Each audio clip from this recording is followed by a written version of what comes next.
Yo, what's up all my international players? Today we're here to talk about jump rope mistakes. Now here's the deal, when you're first getting started with the jump rope, you're gonna make mistakes. There's no way around it. This video is to make sure you don't make the most common mistakes that I personally used to make myself.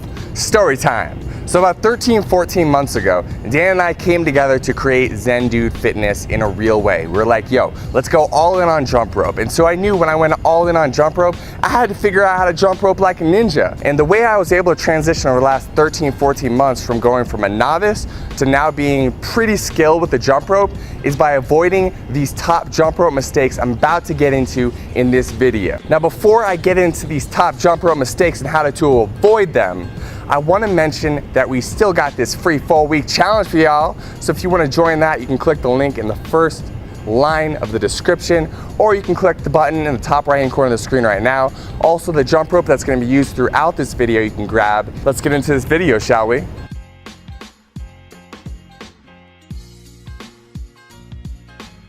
All right, the first thing we're going to start off with is where you're holding the jump rope. A lot of people don't talk about this, but it's extremely important. And so we're gonna dive deep into where to put your hands on the rope right now. And so you can see here, you have very little control if you're grabbing the bottom of the jump rope. The rope is loose and it makes it harder to do tricks or just get into a good rhythm.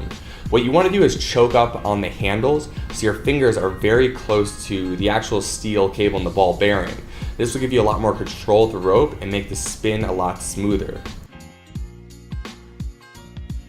Next, we just want to talk to you about the importance of having a good, high quality jump rope. There's a lot of jump ropes out there and a lot of really inexpensive ones. And the reason why we talk about the cross rope so much is because it is the highest quality rope out there and it does make a significant difference in your ability to jump rope with more skill and your ability to jump rope, period.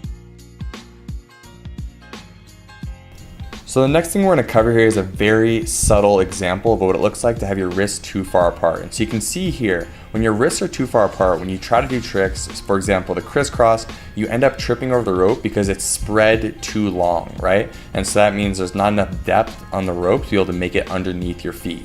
And so you can see here, it's very evident that if your wrists are just a few degrees closer to each other, so you're bringing as you can see, I just demonstrated there, you're actually bringing your wrists closer to each other, it's easier to do crisscrosses, it's easier to just get more fluid with the jump rope and be able to get a consistent rhythm with what you're doing. And so a beginner mistake a lot of people make is they have their wrists too far apart, so they trip over the rope. So just remember, whenever you're doing any tricks, bring your wrists just a little bit closer together and it's going to feel a lot smoother for you. Next thing we want to talk about is having just straight up good posture when you're jumping rope.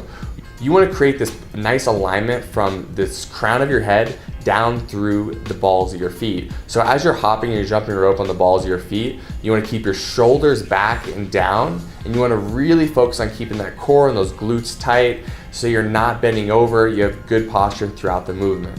Next thing we want to talk about is how high you're going to be jumping off the ground when you are jumping rope. And so a lot of people when they first get started try to jump high in the air so they don't trip over the rope, but really that's the opposite of what ends up happening. When you jump higher in the air, a lot of times your hands come up, and so when your hands come up, you are also bringing the bottom of the jump rope up and you end up tripping over the rope. When you come just in a half inch or an inch off the ground, you have much more control. You're able to spin the rope more smoothly and your body isn't flailing around all over the place, and you're controlling this movement. The final thing I want to talk about is just your ability to get into a flow state while you're jumping rope. If you're really self-conscious about yourself and you're worried about tripping up or people see you tripping up, just let all of that go. All that, worry about like messing up or like not, getting as good as you want to, as fast as you'd like to, like don't worry about that stuff. The whole point of jumping rope is just to take care of yourself. So the fact that you're even doing it is a win in itself. Now beyond that, if you want to focus on enjoying it even more, you want to really just get into the state of being where the only thing that exists is every skip of that rope. And so you want to even close your eyes sometimes and focus on just the movement of that rope. Or if you're listening to music, just the beat as every beat drops. And so put yourself in a state of being where you're completely present and you're gonna get better at jump rope so much faster.